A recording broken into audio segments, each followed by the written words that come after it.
So action needed to be taken. So by and large, they even intimated that Tuesday's hearing be truncated. But I stood my grounds and said we needed to go through that day's work.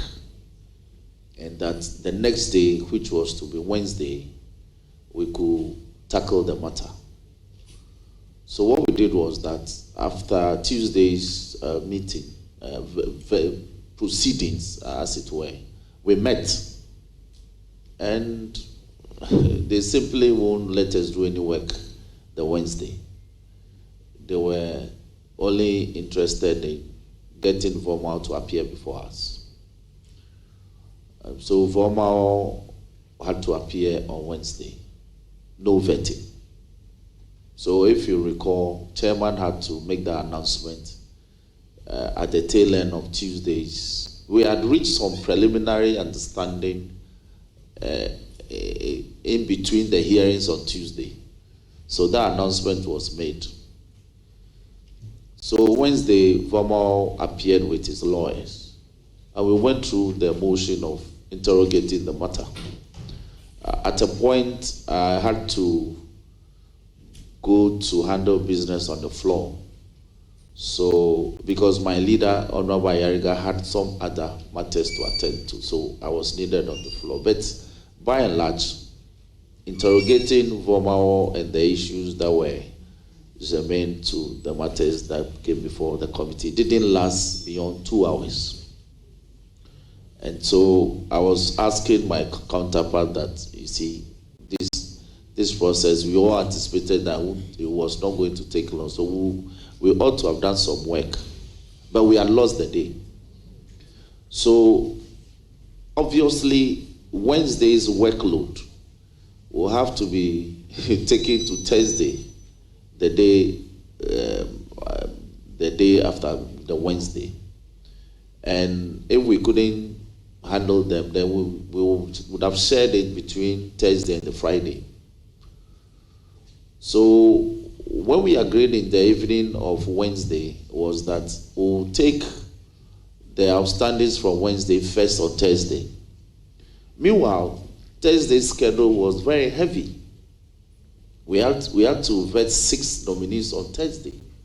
So if we were adding 3 from Wednesday, it means for Thursday, we were dealing with 9 nominees. And that was absolutely huge. So the clerk to the committee was instructed to prepare the new schedule for Thursday and Friday. And she brought a draft to me in the chamber. When I saw the schedule brought by the clerk, Thursday now had 8, and Friday had 9. So I actually took the trouble to number the nominees. That was how come I could quickly tell that we had 8 for Thursday and 9 for Friday. Then I advised that there was no way we were going to complete the 15 nominees. That would be 15, isn't it? 8 plus 9. No, that's 17. There was no way we were going to complete them between Thursday and Friday. So we should consider working on a Saturday. No, that one it was not accepted at all. So the indication was that let's handle the business as and when it comes. At the end of Friday, we'll know what to do. So we agreed to start work early on Thursday.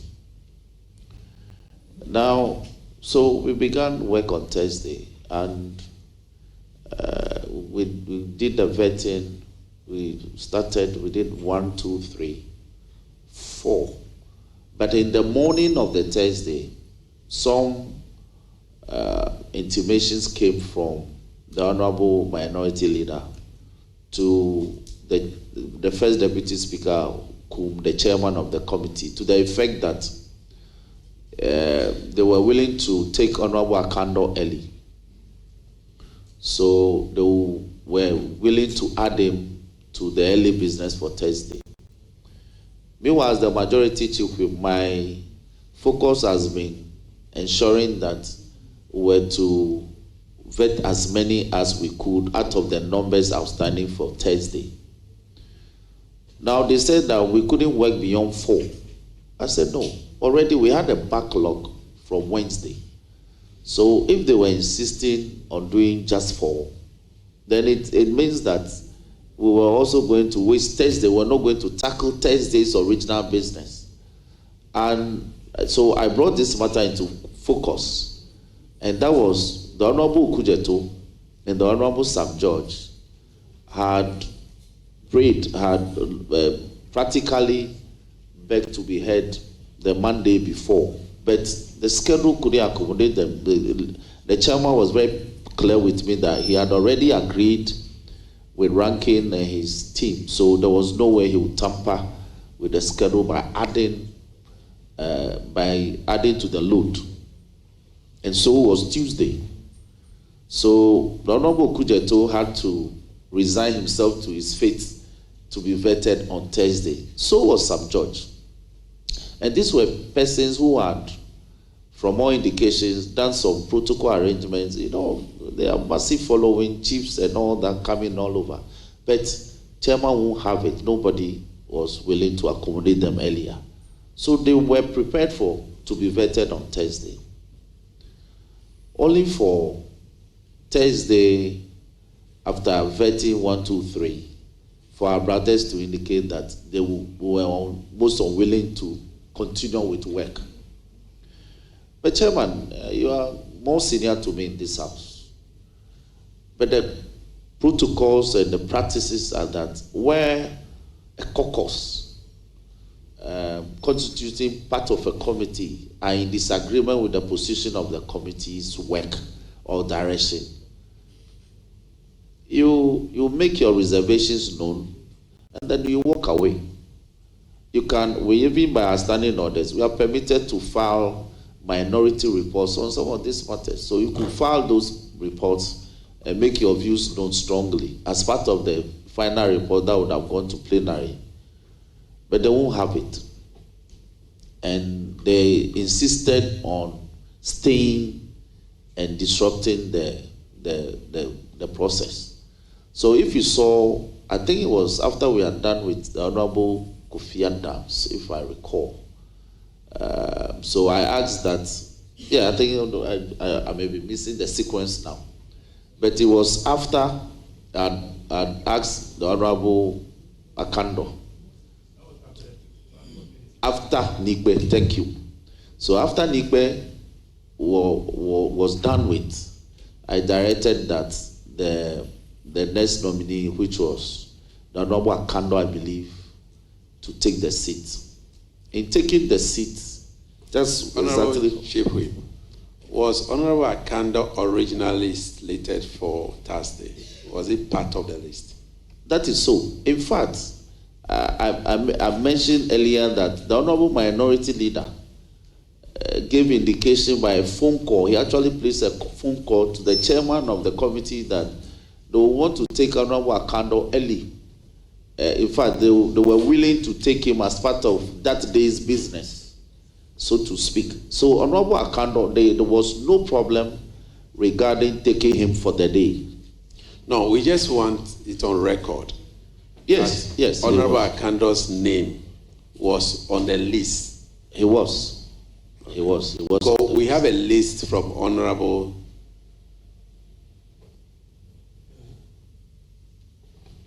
Honorable Chief Whip, let us get it clear, because we have had earlier evidence to the effect that Honorable Akando was not part of the Thursday list.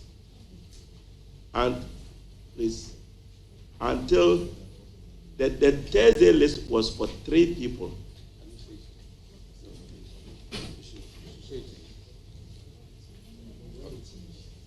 Then you recompiled your list.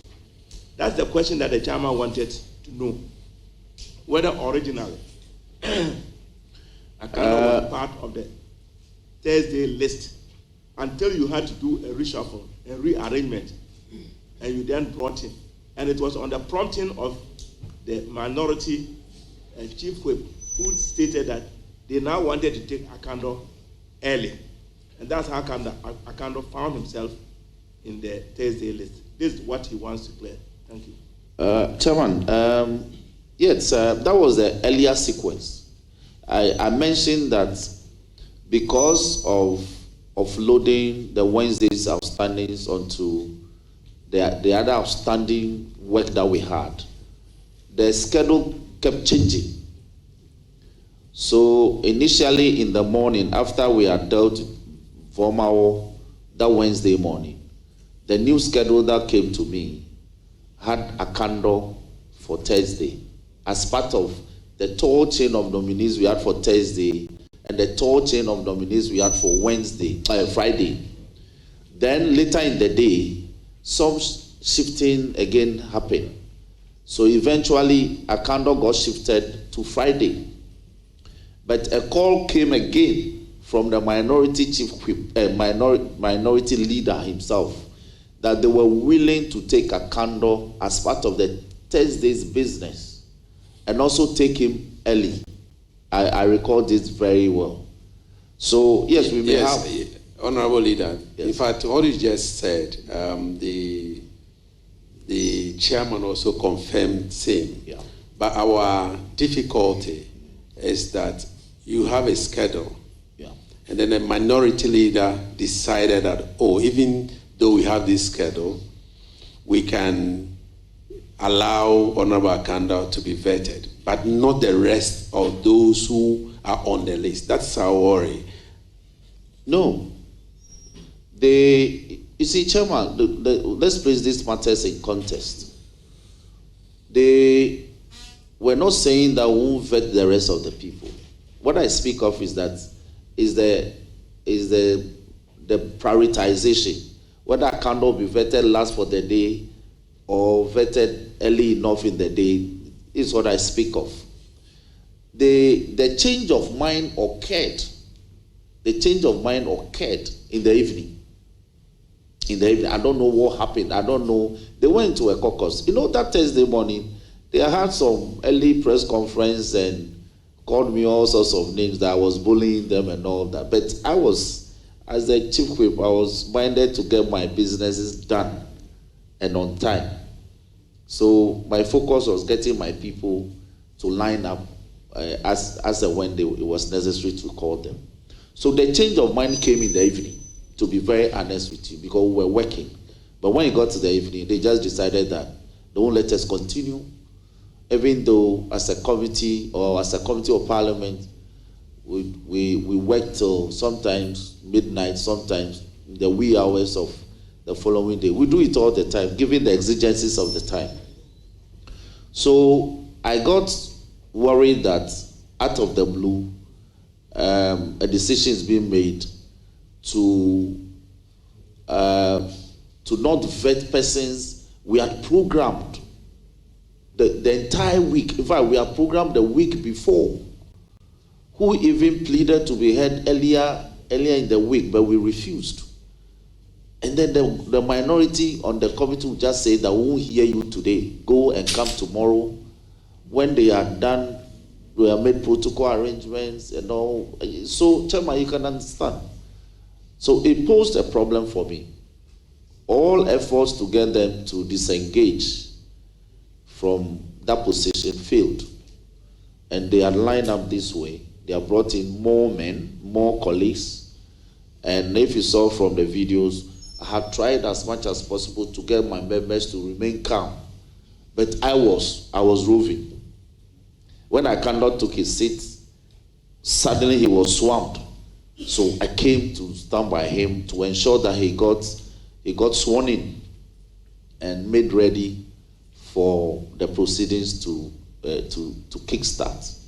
Then Charles came to support me. And then, yes, Jerry came and Charles came to support me, as it were. He stood by his right hand side, if I recall. And I was this way, trying to get the clerk to get him sworn in. Then Jerry left. Jerry Shaib went back. Then I saw Charles in a tango with the Honorable Tampuri, yes, that's my brother's name. And there was a crack in the first table. It's been pulled apart.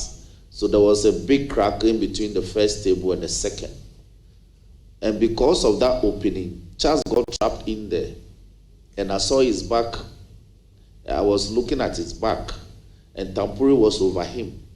And then, sorry, Honorable Chief Whip, can you specify? There are two different Charleses on this. Charles Asiru, very well. my brother who just took the seat. So, and Tampuri is heavier, is much heavier set than Charles. And given the situation I saw that he was in, if I hadn't rushed to rescue him from the grip, I don't know what would have happened.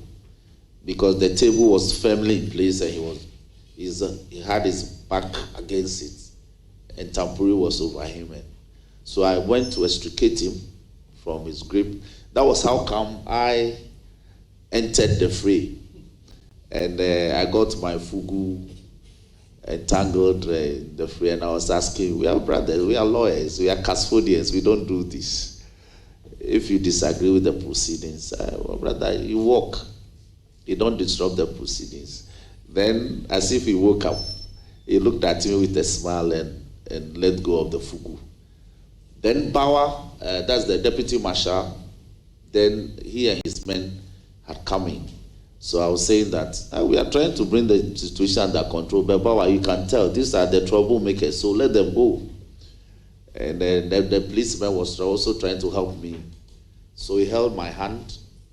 He was trying to extricate me from the grip and so that I could leave the place. But these were things happening very fluidly, and a lot of arguments were flying all over the place. So that was what happened.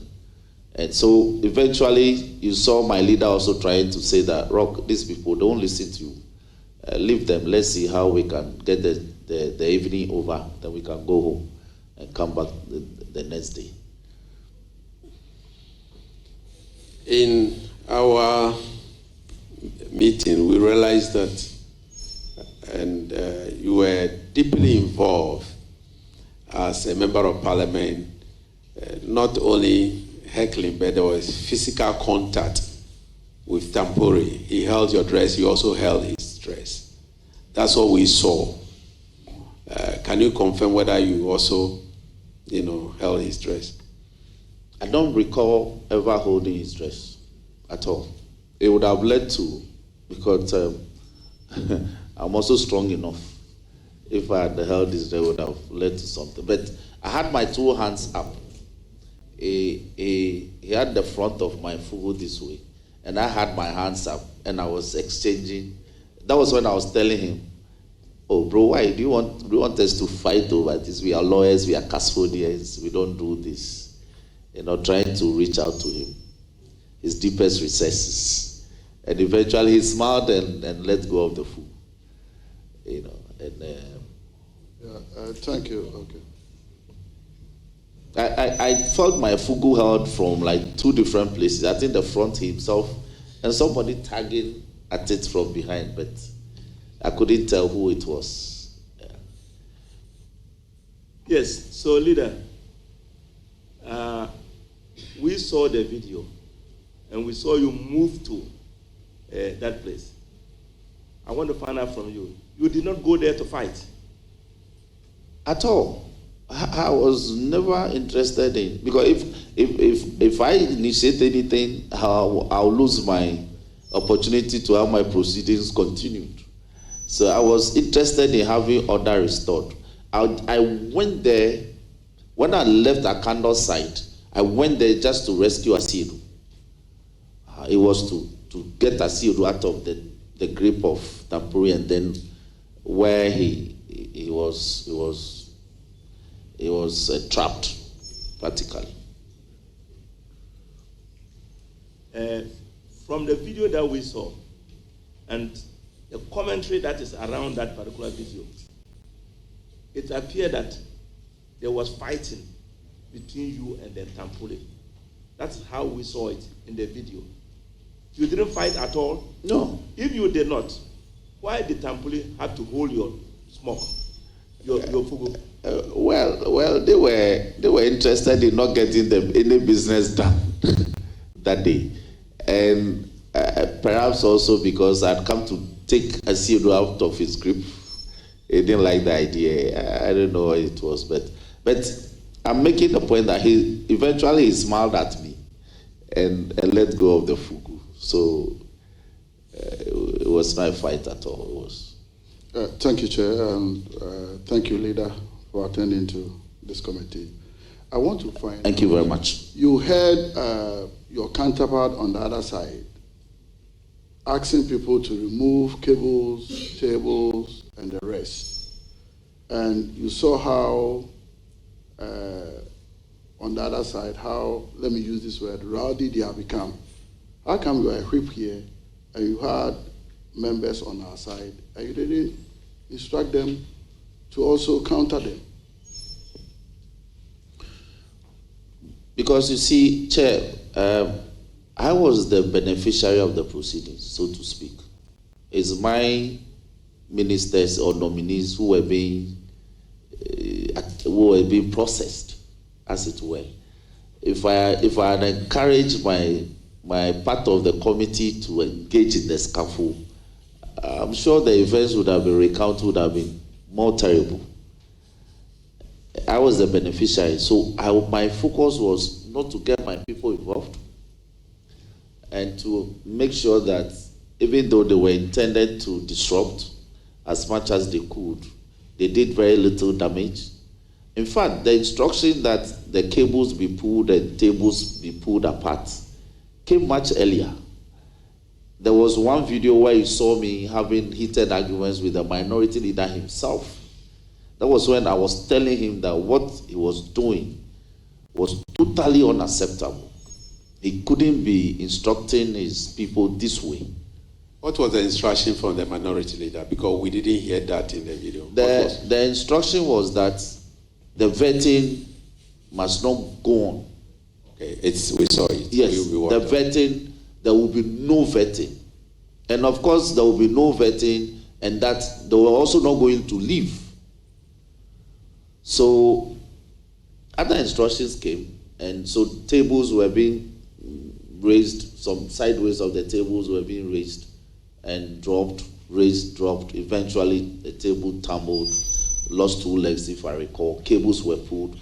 All this while I was stationed this way and ensuring that we could still work until Akando took the seat. Then I came and moved in.